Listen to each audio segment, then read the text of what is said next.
Bonjour, c'est Gonzague. Je suis actuellement à bord d'une Audi A8.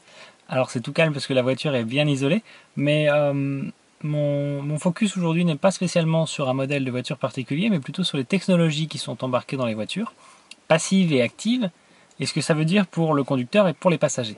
Alors cette voiture, qui est l'Audi A8, qui a été élue voiture technologique de l'année 2010, je crois, est le bon modèle pour parler de technologie, puisqu'elle intègre une grande partie de ce qui se fait aujourd'hui sur le marché.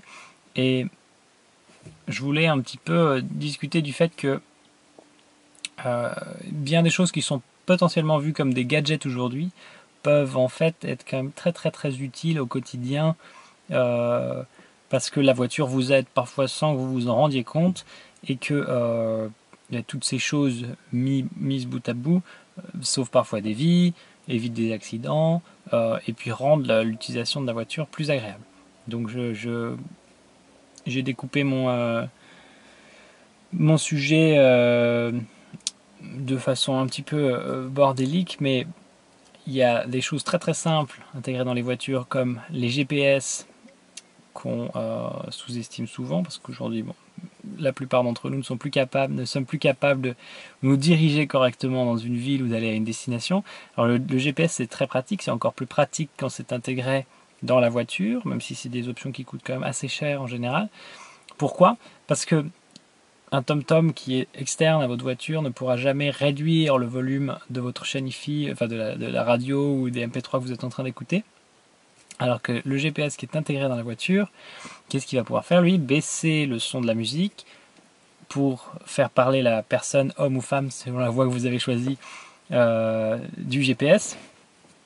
Et aussi, ça va être connecté aux instruments de bord de la voiture. Donc d'ailleurs, l'Audi est le meilleur exemple sur ce segment-là, parce qu'en fait, ils ont créé un GPS qui est connecté à la voiture, dans le fait que la voiture sait où vous allez en fonction de votre itinéraire, et du coup adapte les suspensions, les freins et les ceintures selon le fait que vous allez prendre un gros virage, etc.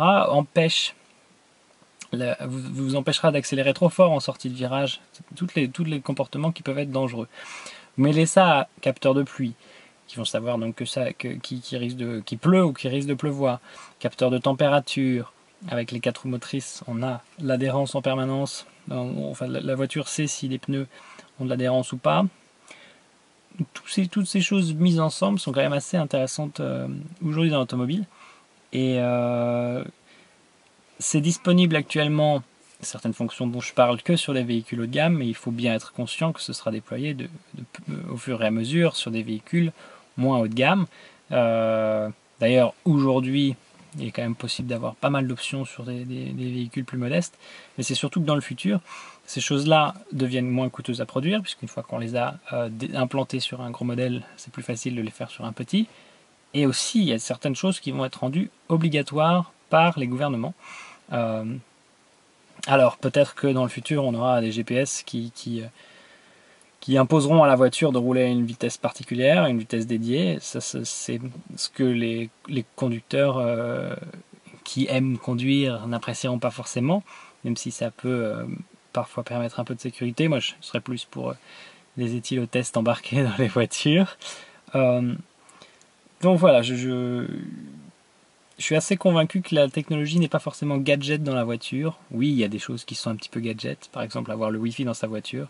C'est très pratique pour la personne qui est à l'arrière avec un iPad, mais de façon générale, c'est pas extrêmement utile. Par contre, des choses comme le régulateur de vitesse, les boîtes automatiques, euh, les détecteurs les détecteurs qui anticipent les collisions, toutes ces choses-là, je les trouve assez intéressantes. Donc je vais essayer de les montrer sur la façon dont ça intervient sur cette voiture, et puis ça peut être bien sûr existant sur d'autres véhicules.